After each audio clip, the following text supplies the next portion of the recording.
ഇത്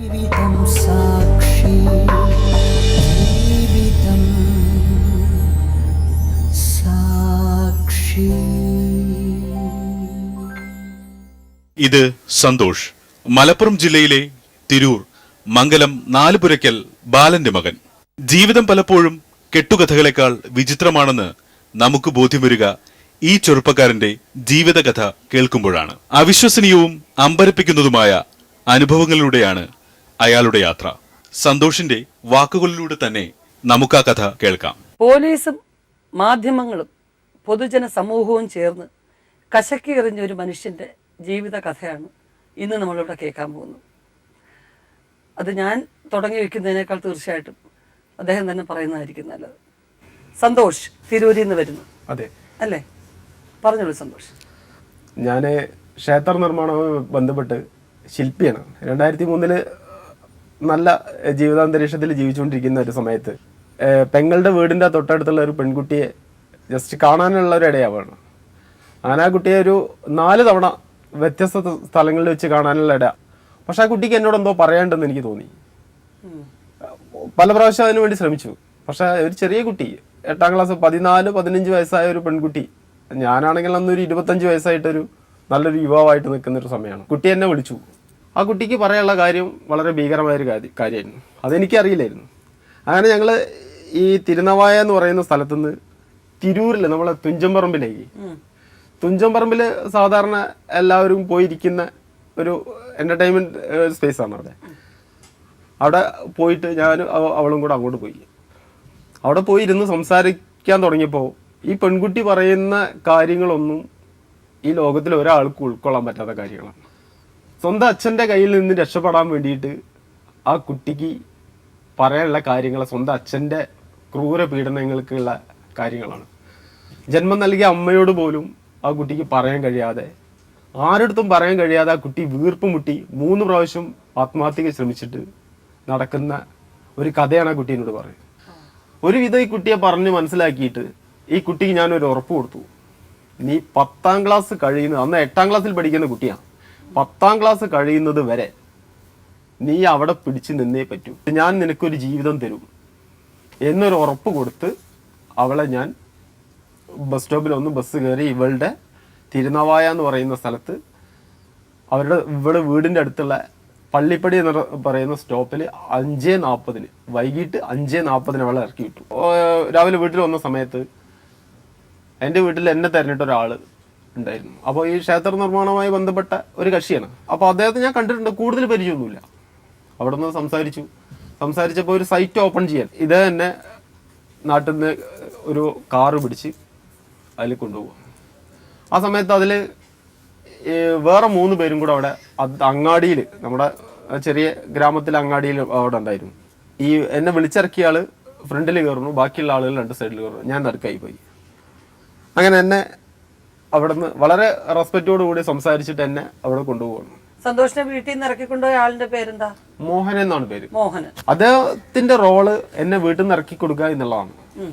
അങ്ങനെ വണ്ടിയിൽ കയറി ബാക്കിലുള്ള ഒരാളുടെ അടുത്ത് ഈ സല്ലിട്ട് അടിക്കുന്ന ടോർച്ച് ഉണ്ടല്ലോ, ഇത്രയും വലിപ്പമുള്ള ഒരു ടോർച്ച് ഉണ്ടായിരുന്നു. ആ ടോർച്ച് എടുത്തിട്ട് എനിക്ക് കാണിച്ചു തന്നെ ഒരു കത്തിയായിരുന്നു. ആ കത്തി എന്റെ ഇതിൽ വെച്ചിട്ടാണ് ഇവരെന്റെ അടുത്ത് ക്യാഷ് ആവശ്യപ്പെട്ടത്. പറഞ്ഞു ആ കുട്ടി എവിടെ, ആ കുട്ടിയെ നീ ആരൊക്കെ കൊടുത്തു, വിറ്റു, എത്ര കാശ് കിട്ടി എന്നൊക്കെ ചോദിച്ചു, ഭീഷണിപ്പെടുത്തി. അപ്പോൾ ഞാൻ തെറ്റ് ചെയ്യാത്തതിന് വലിയ എനിക്കൊരു ഭയമൊന്നും തോന്നിയില്ല. അങ്ങനെ അവിടുന്ന് ഞാൻ ഡ്രൈവറോട് ഞാൻ പറഞ്ഞു, ഞാൻ നാലുപുരയ്ക്കൽ ബാലന്റെ മകനാണ്, ഇവരെന്നെ ചതിക്കാണ്, നിങ്ങൾക്ക് എന്നെ അറിയില്ല ചോദിച്ചു. അയാൾ കാർ ചവിട്ടി. ആ സമയത്ത് ഈ കത്തി അയാളെ നേരക്കി നിന്നു. വണ്ടി വിടൂ, ഞങ്ങൾ വിളിച്ച വണ്ടിയാണ്, നീ സ്റ്റേഷനിലേക്ക് വിടുമെന്ന് പറഞ്ഞു. അങ്ങനെ പോലീസ് സ്റ്റേഷൻ്റെ സൈഡിൽ വണ്ടി നിർത്തി. വണ്ടിയിൽ നിന്ന് ഇറങ്ങുന്ന സമയത്ത് മോഹൻ്റെ അടുത്ത് ഞാൻ പറഞ്ഞു, എനിക്കെന്തെങ്കിലും സംഭവിച്ചാൽ ഞാൻ എന്നെ വിടില്ല. പിന്നെ 3 ആളും കൂടെ എന്നെ തിരൂർ സ്റ്റേഷനിലേക്ക് കൊണ്ടുവന്നു. അവിടെ നിർത്തിയിട്ട് ഞങ്ങളൊരു കുട്ടിയെ കാണാനില്ല, അത് ഇവനാണെന്ന് ഞങ്ങൾക്കൊരു സംശയമുണ്ട്, അതുവരെ അവിടെ നിൽക്കട്ടെ, ഞങ്ങൾ ആ കുട്ടിയെ തരഞ്ഞിട്ട് വരാമെന്ന് പറഞ്ഞിട്ട് എന്നെ അവിടെ നിർത്തിയിട്ട് പോയി. ഞാനവിടെ നിന്നു. ഞാൻ അങ്ങനെ നിൽക്കുന്നു. അടുത്ത ദിവസം സ്റ്റേഷനിൽ നിന്ന് വനിതാ കോൺസ്റ്റബിൾമാരടക്കം ഇവളെ അമ്മയുടെ വീട്ടിലേക്ക് ഉണ്ടെന്ന് പറഞ്ഞിട്ടാണ് പോയത്. അമ്മയുടെ വീട്ടിലെത്തി.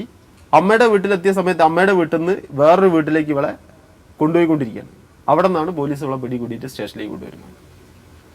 സ്റ്റേഷനിലേക്ക് കൊണ്ടുവന്നു. രണ്ടാമത്തെ ദിവസം ഞാൻ വിചാരിച്ചു ഇവളെ എന്നെ കണ്ടു കഴിഞ്ഞാൽ എൻ്റെ അടുത്തേക്ക് ഓടി വരുമെന്ന് വിചാരിച്ചു. വന്നില്ല. ഇവള് പോലീസിന്റെ അകമ്പടിയോടുകൂടി വന്നു, അവിടെ ഇരുന്നു. ഇവിടെയാണ് കഥയുടെ ആദ്യ വഴിത്തിരിവ്.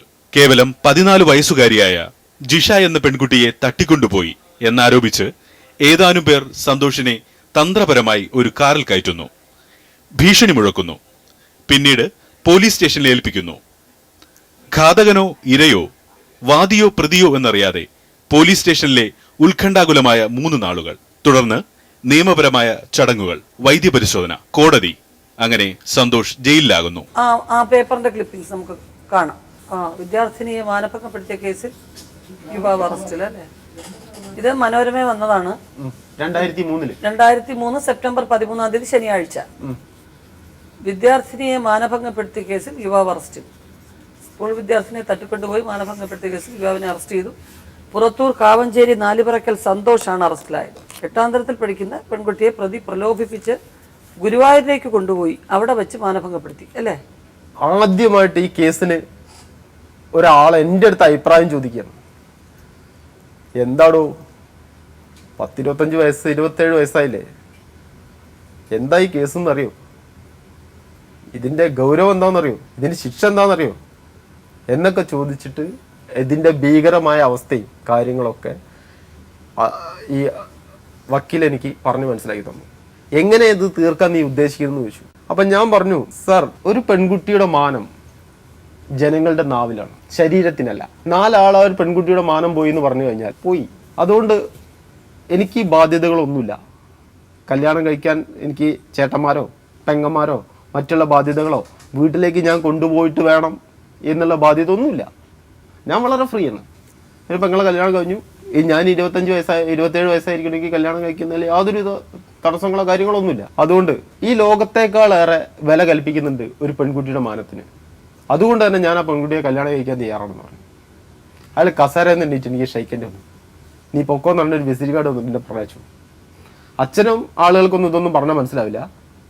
നീ പൊക്കോ പറഞ്ഞു. അച്ഛൻ്റെ അടുത്തും ഈ ആളുകളുടെ അടുത്തും പറഞ്ഞു, ഈ കേസ് ഞാൻ ഏറ്റെടുക്കുകയാണ്, പക്ഷെ ഒരിക്കലും ഈ കേസ് കോടതിയിൽ നിന്ന് വാദിച്ച് ജയിക്കും എന്ന് പ്രതീക്ഷ വേണ്ട. നിങ്ങളിത് പുറത്തുനിന്ന് ഈ പെൺകുട്ടിയെയും ടീമിനെയും വിളിച്ച് വരുത്തി അവരായിട്ട് ഇരുന്ന് സംസാരിച്ച് അവർക്ക് എന്താണോ വേണ്ടത് എന്നുള്ള രീതിയിൽ ചോദിച്ച് മനസ്സിലാക്കിയിട്ട് പുറത്തുനിന്ന് തീർന്നു എന്ന് ഉറപ്പുണ്ടെങ്കിൽ കോടതിയിലെ പേപ്പേഴ്സും കാര്യങ്ങളും കോടതിയിലെ കേസ് ഞാൻ തീർത്തു തരാം. അതിലപ്പുറത്തേക്ക് ഒന്നും ചെയ്യാൻ പറ്റില്ല. അത് താല്പര്യമുണ്ടെങ്കിൽ മാത്രം എനിക്ക് വക്കാലത്ത് തന്നാൽ മതി. പത്രവാർത്തകൾ, അപവാദങ്ങൾ, സമൂഹത്തിന്റെ പരിഹാസങ്ങൾ, ശത്രുക്കളുടെയും മിത്രങ്ങളായി നടിച്ചിരുന്നവരുടെയും കല്ലേറുകൾ, പ്രായപൂർത്തിയാകാത്ത പെൺകുട്ടിയെ തട്ടിക്കൊണ്ടുപോയി മാനഭംഗപ്പെടുത്തി എന്നാണ് കുറ്റാരോപണം. ജീവിതം തന്നെ വഴിമുട്ടിയ നാളുകൾ. ഒടുവിൽ ഹൈക്കോടതിയിൽ നിന്നും ജാമ്യം നേടിയാണ് സന്തോഷ് പുറത്തിറങ്ങിയത്.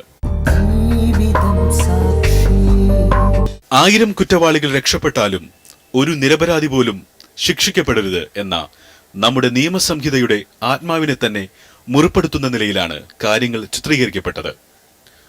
ഒടുവിൽ സമൂഹവും മാധ്യമങ്ങളും നിയമപാലകരും ചേർന്ന് എല്ലാ വഴികളും കൊട്ടിയടച്ചപ്പോൾ സന്തോഷ് സ്വയം ഒരു തീരുമാനത്തിലെത്തി. ആ പെൺകുട്ടിയുടെ കഴുത്തിൽ മിന്നുകെട്ടുക.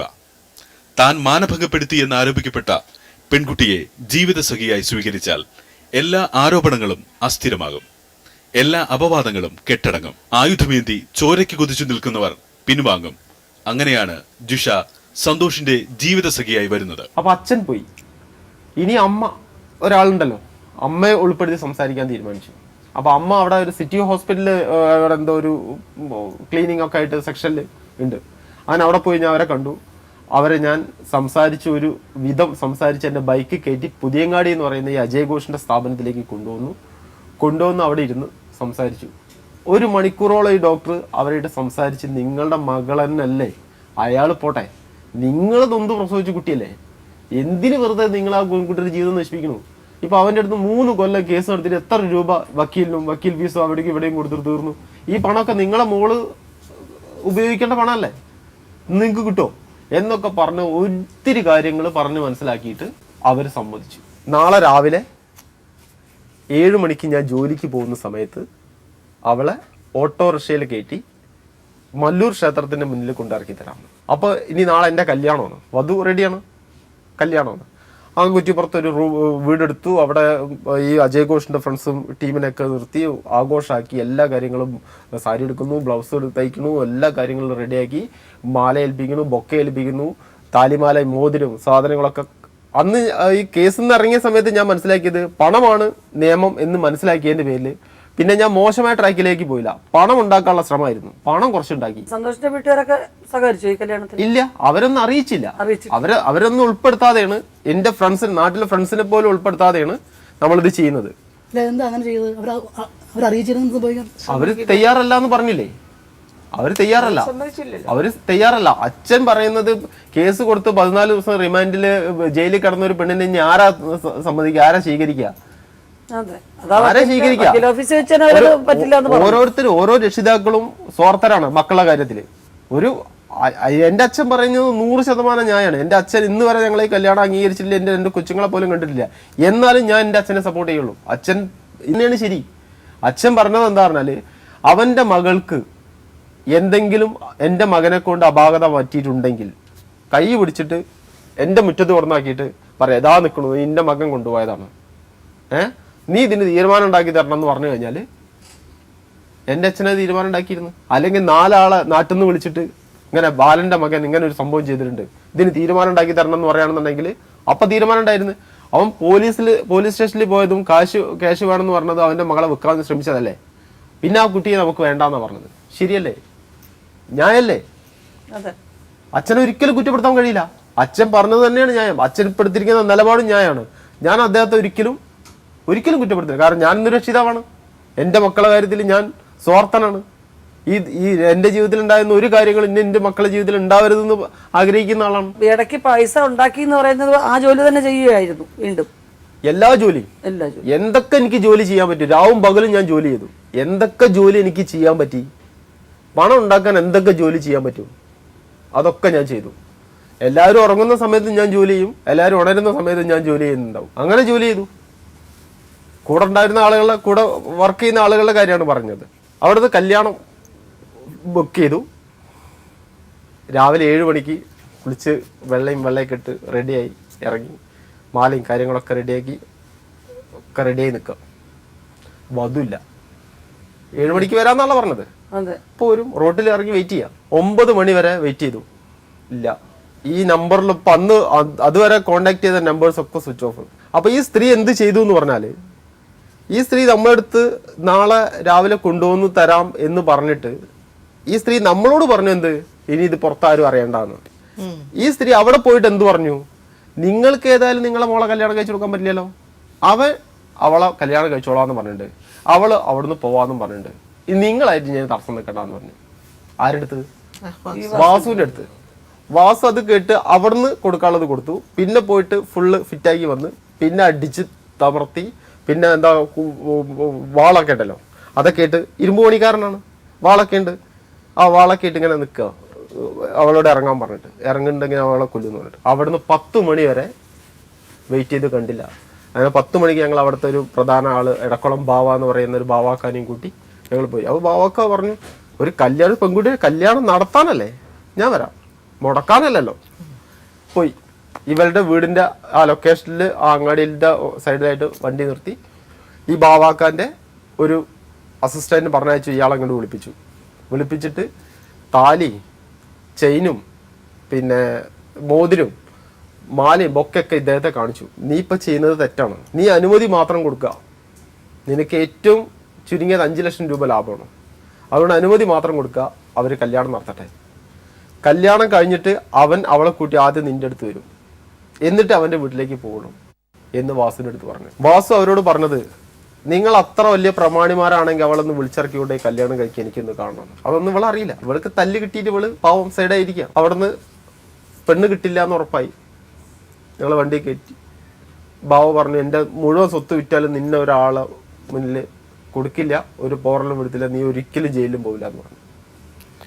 അവിടുന്ന് പോന്നു. അതൊരു ആവേശത്തിലും പറഞ്ഞാണെങ്കിലും പോന്നു. മാലയും ബൊക്കെ കൂടി കുറ്റിപ്പുറം പാലത്തിന്റെ മുകളിൽ കൂടെ പുഴയിലേക്ക് എറിഞ്ഞു. സാരി ഒരു സ്ത്രീക്ക് കൊടുത്തു. സ്വർണം പിന്നെ അതിന്റെ കൂലി കുറച്ചിട്ട് ജ്വല്ലറിക്ക് തിരിച്ചു കൊടുത്തു. മൊത്തം നഷ്ടം ഒരു 10-20,000 രൂപ. എല്ലാവരും ഇനി ജയിലല്ലാതെ വേറെ മാർഗമില്ല എന്ന് തീരുമാനിച്ചു. 3-ന്റെ അന്ന് ഇവളെന്നെ വിളിച്ചു ലാൻഡ് ഫോണിൽ. അന്നൊന്നും മൊബൈൽ അത്ര പ്രചാരത്തിൽ വന്നിട്ടില്ല. നാളെ രാവിലെ 7 മണിക്ക് കുറ്റിക്കുളങ്ങര ക്ഷേത്രത്തിലേക്ക് വരണം, എനിക്ക് നിങ്ങളെ കാണണം എന്ന് പറഞ്ഞു. അവളെ വീടിൻ്റെ അടുത്തുള്ള ഒരു ക്ഷേത്രമാണ്. അപ്പം ഞാൻ പറഞ്ഞു അവളോട്, ചതിക്കാനാണ് ഭാവമെങ്കിൽ നീ ജീവനോടെ പോകില്ല. ആയിക്കോട്ടെ എന്ന് പറഞ്ഞു.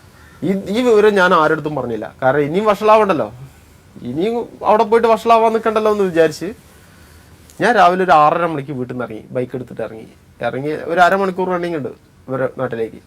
അവിടെ എത്തി നോക്കിയപ്പോൾ ഇവള് ഒരു പാടവരമ്പിലൂടെ ഇവളിങ്ങനെ ഒരു ധാവണിയെ കൊടുത്ത് നടന്നു പോകും. ഞാൻ വണ്ടി നിർത്തി, ഞാനും പിറകെ പോയി. വളരെ കുറച്ച് ആളുകളെ അവിടെ വരുന്നുള്ളൂ, അങ്ങനത്തെ ഒരു ക്ഷേത്രമാണ്. അവിടെ പോയി ഞങ്ങൾ പ്രാർത്ഥിച്ചു, അവിടെ ഇരുന്നു. തിരുമേനിയൊക്കെ ഒരു ഇലയിൽ 2 ആൾക്കൂടെ പായസം കൊണ്ടുവന്നു, ഞങ്ങൾ കഴിച്ചു. ഞങ്ങൾക്ക് 2 പേർക്കും കൂടെ തുറന്ന് സംസാരിക്കാനുള്ള ഒരു വേദി ആ ഭഗവാന്റെ മുന്നിലുണ്ടായി. അവിടുന്ന് സംസാരിച്ചപ്പോൾ ഇവളെ പറഞ്ഞ് മനസ്സിലാക്കിയിരിക്കുന്നത് എന്താ പറഞ്ഞാൽ, ഒരു തെറ്റും ചെയ്യാതെ 14 ദിവസം ജയിലിൽ പോയ ആളാണ് സന്തോഷ്. നീ ഇനി അവൻ്റെ കൂടെ പോയി കഴിഞ്ഞാൽ നിന്നെ അവൻ ബോംബെ കൊണ്ടേ വെക്കും, അതുകൊണ്ട് അവൻ്റെ കൂടെ ഇനി പോകരുത് എന്ന് പറഞ്ഞ് ഭീഷണിപ്പെടുത്തിയിരിക്കുകയാണ് ഇവളെ. ഞാൻ എന്തൊക്കെ ചെയ്യുന്നുള്ള മോശമായ രീതികളാണ് ഇവളെ പറഞ്ഞ് മനസ്സിലാക്കിയിട്ടുള്ളത്. ഞങ്ങൾ ഈ ചെയ്ത കാര്യങ്ങളൊന്നും ഇവൾക്ക് അറിയില്ല. അപ്പോൾ അവൾക്ക് പറയാനുള്ളതും ഞാൻ കേട്ടു, എനിക്ക് പറയാനുള്ള അവളും കേട്ടു. കേട്ട സമയത്ത് അവൾ പറഞ്ഞു, ഇനി ഞാൻ വീട്ടിലേക്ക് പോകുന്നില്ല, ഞാൻ നിങ്ങളെ കൂടെ വരാമെന്ന്. ഞാൻ പറഞ്ഞു, 3 വർഷം മുമ്പ് ഇതുപോലൊരു സംഭവം പറഞ്ഞിട്ടാണ് ഞാൻ പെട്ടത്. അന്ന് പോലീസ് വന്നപ്പോൾ നീ എന്താക്കി, പോലീസുകാരോട് കൂടാണ്ട് പോയി. ഇനിയിപ്പോൾ ഞാൻ നിന്നെ കൊണ്ടുപോയി കഴിഞ്ഞാൽ നീ പറയുന്നത് നിന്റെ അച്ഛനും ആളുകളും വന്നു കഴിഞ്ഞാൽ നീ അവരെ കൂടാണ്ട് പോയി കഴിഞ്ഞാൽ ഞാൻ വീണ്ടും പോവടിക്ക് ജയിലിലേക്ക്. അത് പറ്റില്ല, ഒരു ഉറപ്പുണ്ടാവണം എന്ന് പറഞ്ഞു. അവൾ ഭഗവാന്റെ മുന്നിൽ സത്യം ചെയ്തു, ഇനി നിങ്ങളാണ് എൻ്റെ അവകാശി, നിങ്ങൾ കാണിച്ചു തരുന്ന ആളുകളും, അതിലപ്പുറത്തേക്ക് മരണം വരെ എൻ്റെ ജീവിതത്തിൽ ഞാനുണ്ടാവില്ല, ഇത് സത്യത കയറിക്കൊണ്ടില്ലായിരുന്നു. ആ അന്ന് ക്യാൻസലായി പോയ അതേ ഒരു ലൊക്കേഷൻ അപ്പം ക്രിയേറ്റ് ചെയ്തു.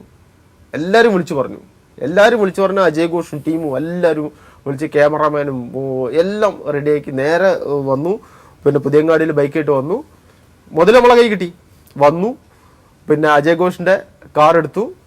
പിന്നെ കാറിലേക്ക് അജയ് ഘോഷിൻ്റെ ടീമിനൊക്കെ കയറ്റി നേരെ കുറ്റിപ്പുറത്ത് പോയി അവിടെ കല്യാണം ബുക്ക് ചെയ്ത്, മല്ലൂർ ക്ഷേത്രത്തിൽ കല്യാണം ബുക്ക് ചെയ്ത്. അപ്പോഴേക്കപ്പോഴും അന്ന് 8400 രൂപയാണ് ഒരു പവൻ സ്വർണത്തിൻ്റെ വില. 1.5 ലക്ഷം രൂപയുടെ സ്വർണം വാങ്ങിച്ചു. അവള് അണിഞ്ഞ് ആഭരണങ്ങളും അന്ന് ധരിച്ചിരുന്ന വസ്ത്രങ്ങളൊക്കെ അഴിച്ച് പാക്ക് ചെയ്തു. ഒരാളെടുത്ത് അവളെ വീട്ടിലേക്കാണ് കൊടുത്തയച്ചു. എല്ലാ വസ്ത്രങ്ങളും, അടിവസ്ത്രങ്ങൾ വരെ എല്ലാ വസ്ത്രങ്ങളും മേടിച്ചു കൊടുത്തു. ഒരു രക്ഷിതാവിൻ്റെ സ്ഥാനത്ത് നിന്നുകൊണ്ട് എല്ലാ കാര്യങ്ങളും, സ്വർണവും സാധനങ്ങളൊക്കെ മേടിച്ച് റെഡിയാക്കി സെറ്റാക്കി നിർത്തി. ഒരു വരൻ്റെ സ്ഥാനത്തേക്ക് മാറി നിന്നിട്ട് അവളെ കഴുത്തിൽ താലി കെട്ടി. ആ താലി കെട്ടിയ ദൃശ്യമാണ് മനോരമ പത്രത്തിൽ വന്നത്. മനോരമയില് മൾട്ടി കളർ ചിത്രം. കാമുകിയെ പീഡിപ്പിച്ച കേസിലെ പ്രതി അതേ പെൺകുട്ടിക്ക് വർണ്ണമാല്യം ചാർത്തി. അത് തിരുമേനിയുടെ ഫോട്ടോ ഉണ്ട്, ഭഗവാന്റെ വിഗ്രഹത്തിന്റെ ഫോട്ടോ ഉണ്ട്, എല്ലാം ഉണ്ട്. മാതൃഭൂമിയിലല്ലേ? അതെ, അവര് തന്നെ വീണ്ടും ഇട്ടു, എല്ലാവരും ദേവത്രക്കാര് തന്നെ ഇട്ടു. സന്തോഷം ദിശയും ഒന്നിച്ചു, കേസ് മാത്രം ബാക്കിയായി.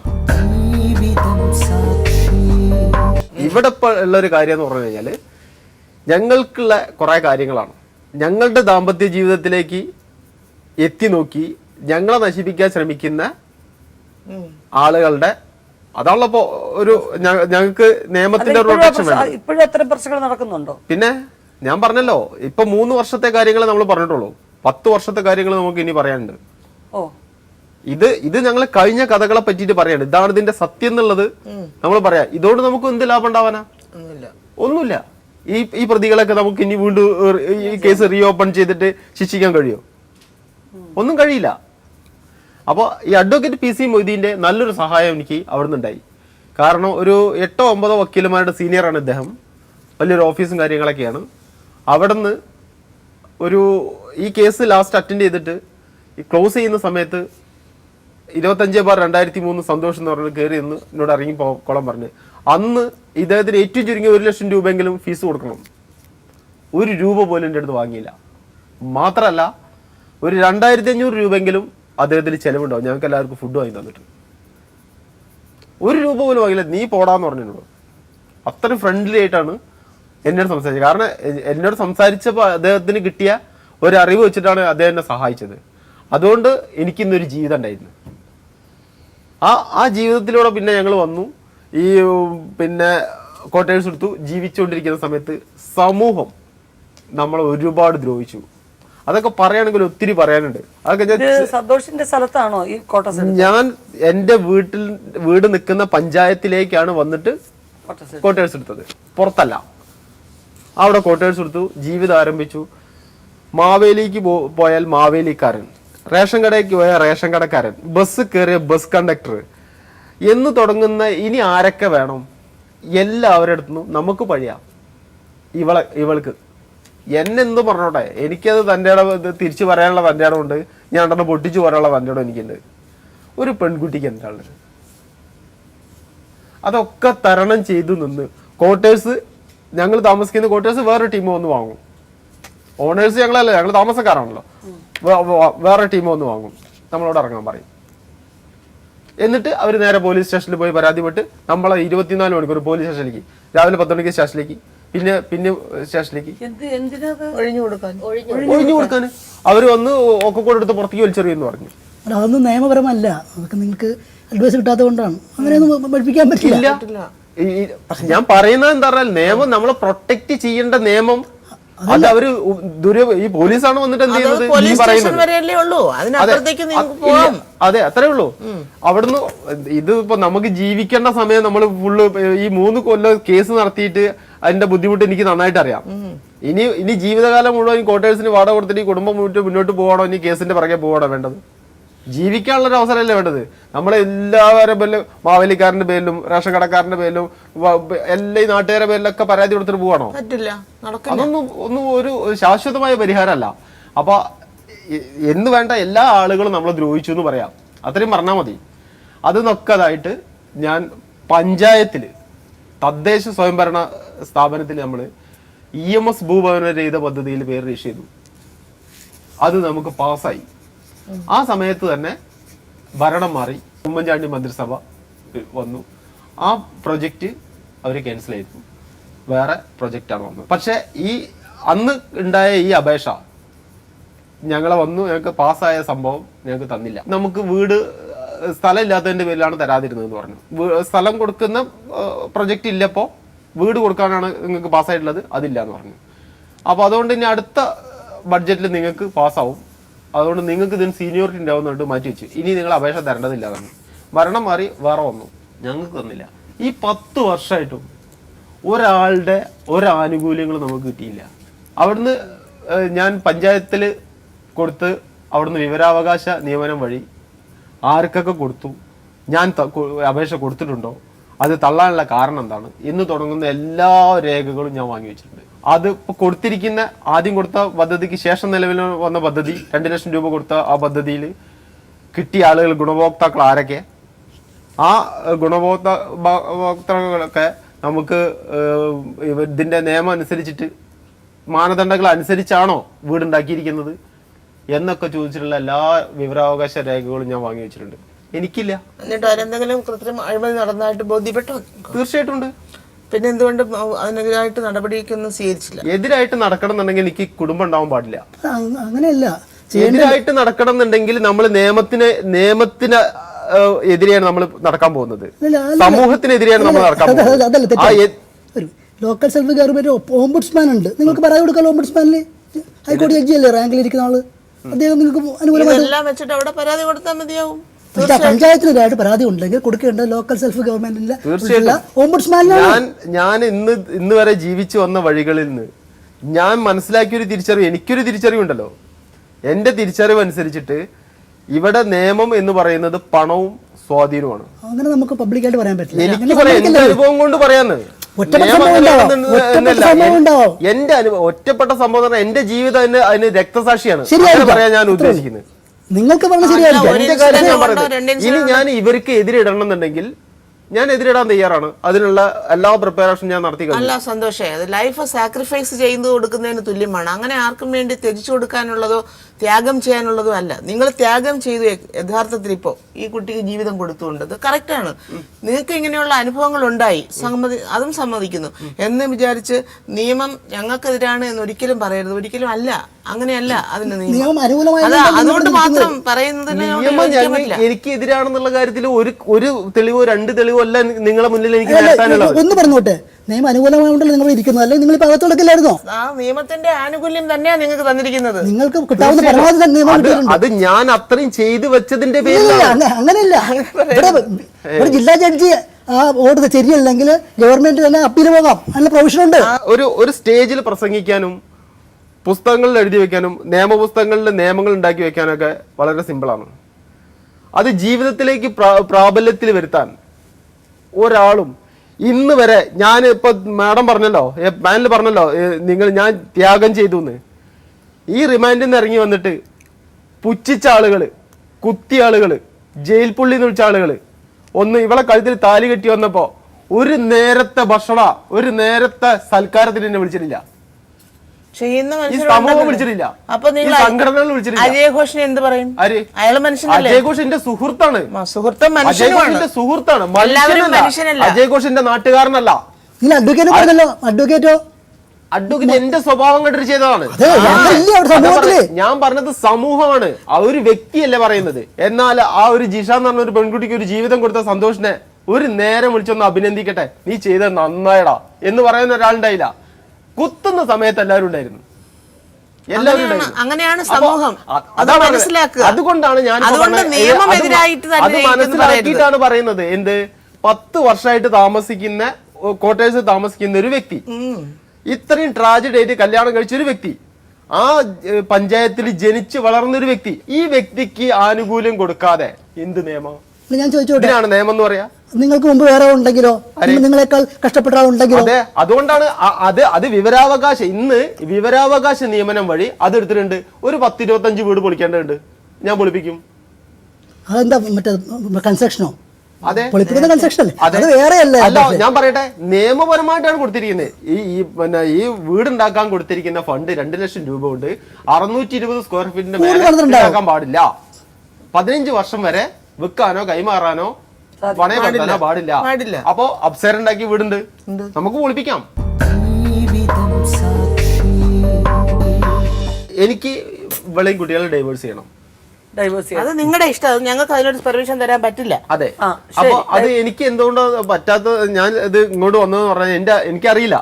ഞാൻ വേറെ കല്യാണം കഴിച്ച് ഡൈവേഴ്സ് ചെയ്ത ഒരു അനുഭവമോ അല്ലെങ്കിൽ മറ്റേ കേസ് തീർത്ത അനുഭവങ്ങളൊന്നും എനിക്കില്ല. അപ്പൊ അതുകൊണ്ട് ഞാൻ ഇപ്പൊ കല്യാണം കഴിച്ചത് നമ്മൾ ഈ സമൂഹത്തെ മൊത്തം അറിയിച്ചതാണ്. അപ്പൊ ഡൈവേഴ്സ് ഇനി ചെയ്യുന്ന സമയത്ത് ഇപ്പൊ ഞാൻ അവളോട് നീ ഇറങ്ങി പോകുന്ന പറഞ്ഞാൽ അവള് പോകും. അത്രേ ഉള്ളൂ. ഞാൻ ചെയ്ത തെറ്റിന് ഞാൻ പ്രായശ്ചിത്തം ചെയ്തിട്ട് ഈ സ്ഥലവും വീടും ഇവളുടെയും കുട്ടികളുടെയും പേരിൽ കൊടുക്കുക. ശരി, ഞാൻ അവിടെ നിന്ന് ഇറങ്ങാണ്. ഇവിടെ ഒറ്റയ്ക്ക് അവിടെ ഈ ചെറുപ്പക്കാരി പെൺകുട്ടിയാണ്, 27 വയസ്സാകണ്ടേ ആയിട്ടുള്ളൂ. അത് അവളുടെ നമുക്ക് ചെയ്തു കൊടുക്കാൻ പറ്റുന്ന കാര്യങ്ങളല്ലേ ചെയ്യാൻ പറ്റുള്ളൂ. വീട്ടുകാർ പറയുന്ന പോലെ ഒരു വിവാഹം ഇവരുടെയും കൂടെ ഒരു സമ്മതം കിട്ടിയ സ്ഥിതിക്ക് അത് നടന്ന് അവിടെ ഒരു അംഗീകാരം കിട്ടിക്കഴിഞ്ഞാൽ നിങ്ങൾക്ക് നിങ്ങളുടെ പഴയ രീതിയിലുള്ള ഒരു പ്രതാപവും കാര്യങ്ങളും ഒക്കെ വീണ്ടെടുക്കാൻ പറ്റും എന്നുള്ളതാണോ? ഇല്ല. പിന്നെ എനിക്കിനി വേറെ വിവാഹം വേണ്ട, എന്റെ വീട്ടിലേക്ക് പോകണ്ട, പിന്നെ ഇവളെ അംഗീകരിക്കണ്ട, ഒന്നും വേണ്ട. ഇവളും കുട്ടികളും അവിടെ സുരക്ഷിതമായിട്ട് കഴിയണം. അപ്പൊ മാസം ചെലവിന് എന്ത് ചെയ്യുക? അത് എന്താണ് പാനൽ തീരുമാനിക്കുന്നത്? എന്താണോ തീരുമാനിക്കുന്നത്, അവളെ സംരക്ഷണം, അവൾ കുട്ടികളുടെ വിദ്യാഭ്യാസം, ഇവരെ ചെലവ്, അവൾക്ക് സ്വയം തൊഴിലുള്ള സംവിധാനങ്ങൾ, അവൾക്ക് സ്ഥിരമായിട്ട് കിട്ടുന്ന വരുമാനം, ജീവിക്കാനുള്ള ഒരു വരുമാന മാർഗം എന്താണോ വേണ്ടത് അതൊക്കെ ചെയ്തു കൊടുക്കാൻ ഞാൻ തയ്യാറാണ്. പല പല പല പ്രശ്നങ്ങൾ അയാൾ അഭിമുഖീകരിക്കുന്നു. അതിന്റെ എല്ലാം അടിസ്ഥാനപരമായ കാരണം ഈ വിവാഹമാണ്. നിങ്ങളും പറഞ്ഞു അയാൾ കൊണ്ടുപോയില്ലായിരുന്നു എങ്കിൽ നിങ്ങളുടെ കുടുംബം കാരണം നിങ്ങൾക്ക് പല സംഗതികളും സംഭവിക്കുമായിരുന്നു. എല്ലാം ഓക്കെ, അതൊന്നുമല്ല. ഇപ്പോഴത്തെ കാര്യം എന്ന് വെച്ച് കഴിഞ്ഞാൽ അയാൾ നിങ്ങളെ ഉപേക്ഷിച്ചിട്ട് നിങ്ങൾക്കൊരു വീട് തന്നു, കാര്യങ്ങൾ തന്നു. കാരണം ഇപ്പം കോടതിയിൽ പോയി എന്തെങ്കിലും പ്രശ്നം പറഞ്ഞ് കോടതിയിൽ പോയി കഴിയുമ്പം ഭാര്യ ഇന്നത് വേണമെന്ന് ആവശ്യപ്പെട്ട് മേടിക്കേണ്ട ഒരു അവസ്ഥയില്ല, ഒരു ഡിമാൻഡിന്റെ ആവശ്യമില്ല. അങ്ങനെ തന്നെ ഒരു സ്ഥലവും വാങ്ങിച്ചു തന്ന് നിങ്ങൾക്ക് വീടും തരുന്നു, സ്ഥലവും തരുന്നു, സേഫായിട്ട് താമസിക്കാൻ ഏർപ്പാട് ചെയ്തു തന്നു. പിന്നെ മാസം ചെലവ് എന്തിനാന്ന് വെച്ച് കഴിഞ്ഞാൽ ഇപ്പം അതിനുള്ള ഏർപ്പാടുണ്ടാക്കാൻ അതിനും അയാൾ റെഡി, ഇത്ര കൊടുക്കണമെന്ന് പറഞ്ഞാൽ. എന്താണ് ജിഷയുടെ അഭിപ്രായം? ഏട്ടൻ അങ്ങനെ ഒരു നിലപാടെടുക്കാന്നുണ്ടെങ്കിൽ അതിന് ഞാൻ സപ്പോർട്ട് ചെയ്യണു, സമ്മതാണ്. പിന്നീട് ഞാനും മക്കൾ എങ്ങനെ ജീവിക്കുന്നുള്ള, അല്ലെങ്കിൽ ഞങ്ങൾക്ക് എന്ത് സംഭവിച്ചു പോയാൽ അതിൻ്റെ ഉത്തര സമൂഹത്തിലുള്ള ആരായാലും ഉത്തരവാദി ഏട്ടനല്ല. എന്ത് സംഭവിച്ചാലും അല്ല, സമൂഹത്തിലുള്ള ആരായാലും ഏട്ടനല്ല അതിനുള്ള ഉത്തരവാദി. എനിക്ക് എൻ്റെ മക്കൾക്ക് എന്ത് സംഭവിച്ചാലും ബാക്കി ഏട്ടൻ എടുക്കുന്ന ഇത് തീരുമാനം എന്താ വെച്ചാൽ അതിനോട് പൂർണ്ണമായിട്ട് യോജിക്കാൻ ഞാൻ തയ്യാറ്. അപ്പൊ അവരൊറ്റയ്ക്ക് താമസിക്കാൻ അവർ റെഡി. പിന്നെ അവർക്ക് അവരുടെ പിന്നെ ജീവനോ മാനത്തിനോ സമ്പത്തിനോ എന്തെങ്കിലും അവർക്കോ അവരുടെ മക്കൾക്കോ അപകടം സംഭവിക്കുകയോ മറ്റോ ചെയ്താൽ അതിനൊരു തരത്തിലും സന്തോഷ് ഉത്തരവാദിയല്ല. പിന്നെ ആ വീട്ടിലേക്ക് ഞാൻ കയറുകയാണെന്നുണ്ടെങ്കിൽ എന്നെ വീട്ടിൽ വാഴിക്കില്ല എന്നുള്ളത് 2-3 ആൾക്കാർ പറഞ്ഞിട്ടുണ്ട്. പേട്ടൻ പറഞ്ഞ പോലെ എന്നോട് പറഞ്ഞിട്ടുണ്ട്. ഭാര്യ ഡൈവോഴ്സ് ചെയ്യാം, 2 മക്കളെയോ ഡൈവോഴ്സ് ചെയ്യുമോ? ഞാൻ പറഞ്ഞ നിങ്ങളുടെ മക്കളല്ലേ, നിങ്ങൾക്ക് അറുത്ത് മുറിച്ച് കളയാൻ പറ്റുമോ? അവരുടെ ബന്ധം എത്രയായാലും പറ്റുമോ? അങ്ങനെയാണെങ്കിൽ ഞാൻ മരിച്ചു പോകണമെങ്കിൽ എന്ത് ചെയ്യും? അല്ല, അത് വേറെ സിറ്റുവേഷൻ. നിങ്ങൾ ഇവിടെ രക്ഷപ്പെടാൻ വേണ്ടി പറയുന്ന കാര്യങ്ങൾ നീ ഞാൻ പറയുന്നത്. രക്ഷപ്പെടാൻ വേണ്ടിയിട്ടല്ല. ഞാൻ എന്തിന്, എനിക്ക് എവിടുന്ന് രക്ഷപ്പെടാനുള്ളത്? എനിക്ക് എവിടുന്ന രക്ഷപ്പെടാനുള്ളത്?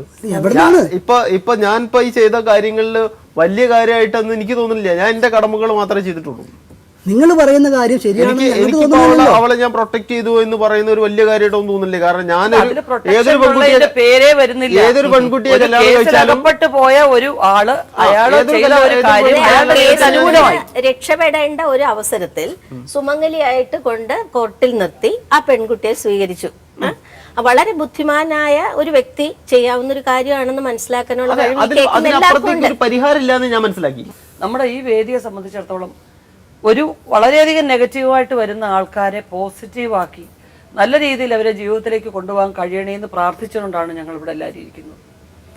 അത് നിങ്ങൾക്കറിയാം, പേഴ്സണലായിട്ട് പല പ്രശ്നങ്ങളുള്ള പല ആൾക്കാരും ഉണ്ട്, ഞാൻ അടക്കമുള്ളവർ ഇതിനെ ഫേസ് ചെയ്തിട്ടുള്ളവരാണ്. അപ്പോൾ അതൊക്കെ ഒരു അനുഭവമായിട്ട് എടുത്തുകൊണ്ട് വരുന്നവരെ ആ രീതിയിലേക്ക് കൊണ്ടുവന്ന് ഒന്നിപ്പിക്കാൻ വേണ്ടിയുള്ള ശ്രമങ്ങളാണ് ഇവിടെ നടത്തിക്കൊണ്ടിരിക്കുന്നത്. ഭാര്യയിൽ നിന്നുള്ള വിവാഹമോചനം തേടിയാണ് സന്തോഷ് ജിഷയോടൊപ്പം ജീവിതം സാക്ഷിയുടെ വേദിയിലെത്തിയത്. പക്ഷേ മോചിപ്പിക്കലല്ല, യോജിപ്പിക്കലാണ് ജീവിതം സാക്ഷിയുടെ ലക്ഷ്യമെന്ന് ഞങ്ങൾ ഇരുവരെയും ബോധ്യപ്പെടുത്തി. മാത്രമല്ല, ജീവിതം സാക്ഷിയുടെ പാനൽ അംഗവും പ്രശസ്ത സൈക്കോളജിസ്റ്റുമായ ഡോക്ടർ ഗിരീഷിന്റെ കൗൺസിലിംഗിന് വിധേയരാക്കി ഇരുവരെയും. സംശയങ്ങളുടെയും തെറ്റിദ്ധാരണകളുടെയും പുകപടലങ്ങളിൽ നിന്നും പകയുടെയും ശത്രുതയുടെയും മൂടൽപ്പാളികളിൽ നിന്നും ആ ദമ്പതികളെ മോചിപ്പിക്കാൻ ഡോക്ടർ ഗിരീഷിന് കഴിഞ്ഞു. ഇനിയുള്ള കാലം 2 മക്കളോടൊപ്പം സന്തോഷിനും ജിഷയ്ക്കും പൂർണ്ണമായൊരു ദാമ്പത്യ ജീവിതം ജീവിതം സാക്ഷി ആശംസിക്കുന്നു.